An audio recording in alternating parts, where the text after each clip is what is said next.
Nigeria bana, Davido amevunja ukimya na kusema kwamba anataka kujenga arena, na sababu ambazo zimemfanya kujenga arena hiyo ni kwamba anataka wasanii kutoka nchini Afrika kuwafikia mashabiki wao kwa uwepesi zaidi na kwa ukubwa zaidi. Davido ameweka wazi ndoto yake kubwa ya kutaka kuibadilisha Afrika kuwa moja ya vivutio vikubwa vya burudani duniani baada ya kutangaza mpango wake wa kujenga arena ya kisasa nchini Nigeria ambayo itatumika kwa matamasha makubwa ya muziki, burudani pamoja na shughuli nyingine za kimataifa. Msanii huyo mkubwa wa Afrobeat amesema lengo lake kubwa ni kuhakikisha wasanii wa Afrika wanapata majukwaa makubwa ndani ya bara lao bila kulazimika kutegemea nchi za nje ili kufanya matamasha makubwa au kupata miundombinu bora ya burudani.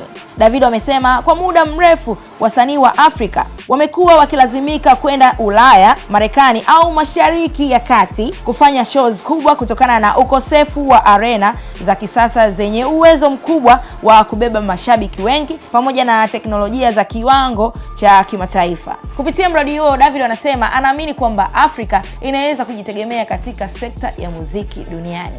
Nikimnukuu, Davido anasema kwamba nataka kujenga ukumbi mkubwa sana wa burudani nchini Nigeria ili wasanii wetu waweze kujaza mashabiki kwenye show zao wenyewe na kufanikisha kwa kiwango kikubwa sana. Pia nataka ukumbi huo uwe kivutio cha utalii ambapo wasanii kutoka duniani kote waweze kuja na kutumbuiza. Kauli hiyo imepokelewa kwa furaha kubwa na mashabiki pamoja na wadau wa burudani Afrika, wengi wakisema kuwa hatua hiyo inaweza kubadilisha taswira ya muziki wa Afrika na kuongeza thamani ya tasnia ya entertainment barani Afrika. Kwa miaka ya hivi karibuni, Nigeria inaendelea kuwa moja ya nchi ambazo zinaongozwa kwa nguvu kubwa ya muziki wa Afrobeat duniani kupitia wasanii wake wakubwa kama Burna Boy, Wizkid na Davido ambao wamefanikiwa kuuza art arena kubwa duniani na kushinda tuzo mbalimbali za kimataifa. Mashabiki wengi wametoa maoni tofauti na kusema kwamba iwapo mradi huo utatekelezwa, unaweza kuwa moja